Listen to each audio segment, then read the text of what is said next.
I appreciate you for coming out and speaking with me this evening. I'm not going to say your name or introduce you. I will let you do that. So if you can give me your name, where you're from, and what it is that you do, we can get this thing started. All right. My name is Devlyn Ashley. I'm from Pittsburgh, Pennsylvania. I am the Database Administrative Coordinator at the Ronald McDonald House Charities of Pittsburgh and Morgantown.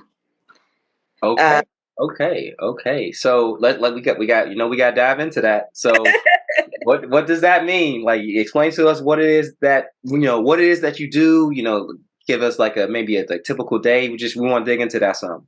sure. So, a database administrator in general is responsible for best practices of data. What that means varies on your industry. For me specifically, we have guest families that are there with their sick children. We take in data points on them as far as how many family members, where they're from, what the patient is here in the area for. We also collect information on our volunteers. We collect information on our donors. And my job is to take all of those data points and organize them and then put them back out into the world in a way that will benefit us. So, what do the trends look like for donors? That way we can better market to people to get more resources for our families. What are the trends of our families? That way we can apply for grants to get more resources for them. So everything in the nonprofit world in general, we're not in the business of making money, but we are in the business of creating the best experience and having the most resources for the families that we serve. And having accurate data on what exactly is going on in the charity at all time is a big part of that. So yeah, that's how it works for me on a daily basis. Nonprofits in general tend to be smaller. I don't want to say understaffed, but they just have smaller staffs. So oftentimes we wear a lot of hats. So in addition to my primary job as a database administrator, I also do some things in finance. I'm in charge of processing all monetary donations, which go into my beloved database. And then I'm also in charge of overseeing some office management aspects as far as like supply inventory and things like that. Okay, that was a lot. Thank you for that. That was a lot. So I hope everybody caught that. Thank you. So going right ahead. Okay. Devlyn leaves school. She leaves high school. Uh-huh. Now she's at the Ronald McDonald House, managing all sorts of data. All Give sorts of us, stuff. give us all the stuff in between in a sort of Cliff Notes sort of version. Like you walk out of high school and you are now, at the Ronald McDonald House. What happened? What was your path to get there? Okay, so when I was in high school, I applied to a bunch of schools as a journalism major. Slash English major. I really wanted to be an editor specifically. I wanted to work in magazines. I had internships. I was on honor roll. Like that was me, top tier student. And I got a scholarship. It was when Need I think now services students statewide, but back then I think it was just Pittsburgh students and it was just scholarship based. So I got a scholarship through Need. There was this big fancy dinner at the Hilton downtown, and something about that atmosphere made me feel like I really needed to be in the business of helping people, supporting people. So at the time I was looking into all nonprofits, nonprofits for students. So I got to University of Pittsburgh on my first day, and I switched my major from English to urban studies with a focus in nonprofit and community organization. And so that's what I spent all 4 years doing. I did a ton of service projects. I was in a sorority. I had an internship with YouthWorks and mentoring students and tutoring students. So every single thing I did was on the path, knowing that I was going to go into nonprofit Right. and probably make a whole lot of money. But there is more to life than money. sometimes the mission is what will fulfill you. I also was a theater minor, so I was really hoping to get into nonprofits with a focus in the arts, but those jobs are really hard to get. So after graduation, I actually worked for Pitt for a few years in the Cancer Institute Biostatistics, which doesn't sound like nonprofit, but it is because it all falls under the umbrella of the university. After that, I worked for the Mid Atlantic Network for Youth and Family Services, which is a nonprofit that provides resources for other nonprofits. So we worked with a ton of like Boys and Girls Clubs all over the country and just provided them resources for management, grants, anything to build them up and give them more confidence to serve their community. That job was a government funded job, 99%. So in 2013, there was a government shutdown. So I lost that job, was hunting for a new one, ended up at the Ronald McDonald House, and I've been there ever since. So been 8.5 years since I've ended up there. Yeah. Great, cool. Thank you for that. That was Sure. really detailed and comprehensive, and we were able to follow you all the way through. Mm-hmm. So, next thing, Okay. important thing to a lot of folks. I'm not going to ask you how much money you make. I'm not going to do that.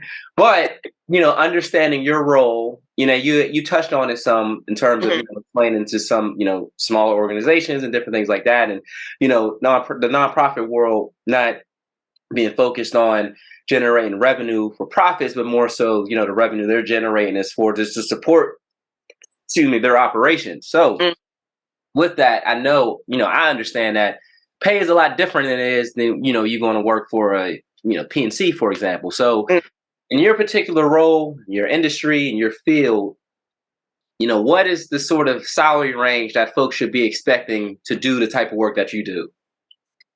It varies greatly because there are data needs in every single industry. So you could be anywhere from 40K a year up to 120K a year, depending on where you land.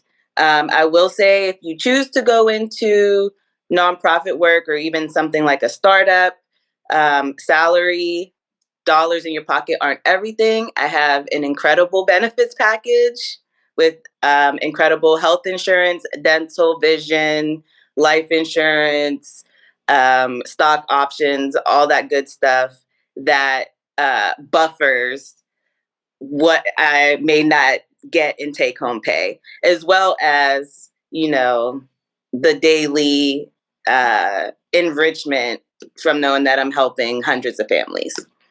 So, I'm glad that you said that, because that you were the first person who actually brought up the benefit aspect of compensation. And that's something that I definitely don't want to be lost, as it relates to, our audience, which is because, all benefits, they're not all created equal. No. And I'm sure, a lot of us can attest to that. I haven't worked at a ton of places, but, having done these interviews, knowing, and then me personally knowing like thousands of people, they talk about, their benefits and, like you said, like stock options and just different things. And it's just like, it varies. So, you being somewhere that you feel comfortable and confident in, your benefits to where you feel like that is, pulling your compensation up is definitely, a benefit and an asset in itself, because everyone doesn't feel that way. And that's for certain, so just for everyone listening, make sure, that's one of the things that, you are very clear about, your benefits, like, health, medical, different things, if they have any sort of, savings, matching plans in terms of, retirement, all those things are important, and all those things are critical in terms of, negotiating and even making a determination on where it is that you want to be, for employment. So thank you for bringing that up. Absolutely. Also, the post-pandemic climate that we're in, work-life balance is also something that's hugely important. So I went into this job 8 years ago. It was 5 days a week in office, 8 to 4. Now we're on permanent hybrid. So that was something that started, in 2020 into 2021, and now it's just another perk of the job. And there is really endless benefits to being able to work from home those Right. couple of weeks. Everything from getting like several hours of sitting in traffic. You don't gotta, get up and get moving. You get to be home earlier, start dinner earlier. That's gas money that you're saving. Absolutely. And also the flexibility, like if I didn't have a set work from home day, but if something was going on and I needed a repairman to come to the house, instead of having to use my personal time that I would use for fun or emergencies, now I can just work from home and I'm completely trusted to handle my business. So Got that's it. great. Got you hear that? Extra benefits. The ability to, you know, work from home, saving on gas, being able to wake up later, being able to do the things you need to do around the house by while still being able to perform your job. I mean, that equates to, real dollars. Like, Mm-hmm. definitely believe that equates to real dollars. So having that freedom and that flexibility is something that's extremely important, especially in this new age of working. So thank you for that. Okay, Devlin today, right? Okay. Devlin tomorrow, Devlin a year from now, Devlin 5 years from now. Where is she going? Uh, right now, I think Devlyn is right where she is. Um, I enjoy my job. I feel like I'm making a difference in my job. I'm good at my job. Um, when I first arrived at Ronald McDonald House, I actually was the administrative assistant there, Okay. uh, and have since been promoted to database administrator. So I'm, gotten a raise at that coordinator level, a new title at that coordinator level. Um, a lot of times, as I've mentioned, in nonprofit world, there's not a lot of room for upward mobility because the organizations are so small. So, like for me, the next place up is like finance director, CEO. Like there's not a I bunch, got you. I got there's you. not a bunch of space in between, which is a deterrent for some people. But I am of the mindset that all upward mobility doesn't necessarily lead to management. Not everybody is meant to lead a team of people. Not everybody can lead the team of people because somebody has to be on the team. Right. Uh, I think that for me, just maintaining a space that's comfortable, and as long as I believe in the mission and feel like I am benefiting the population that I serve, then that is what measures success for me. If I ever felt like I was being failed by the organization or the families were being failed, then I would reconsider and go elsewhere. But I don't necessarily think that success means like going to the next highest position or getting the next highest salary. Money is amazing, but it's not everything. And so I think it's important for people to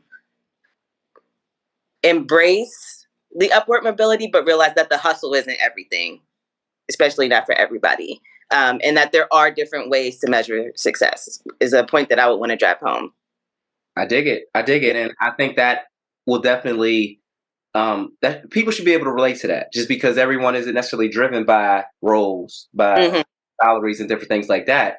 But like you said, impact, outcomes, understanding that there's a person and a family at the end of what it is that you're working on, what it is that you're doing, and that becomes your sort of outcome. That becomes your end result.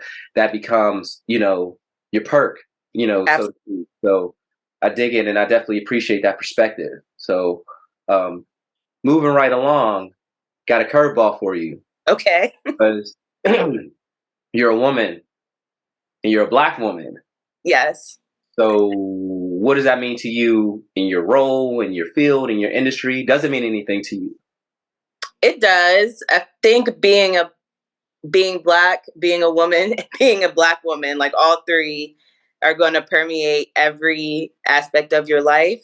For me, the nonprofit world is very female centric. In my office specifically, it's all women.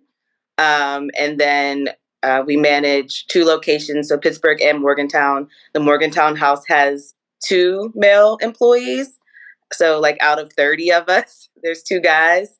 And it's been like that in pretty much every office I have worked in as an adult, where women far outpace the men, which is just, it's a hallmark of working for nonprofit.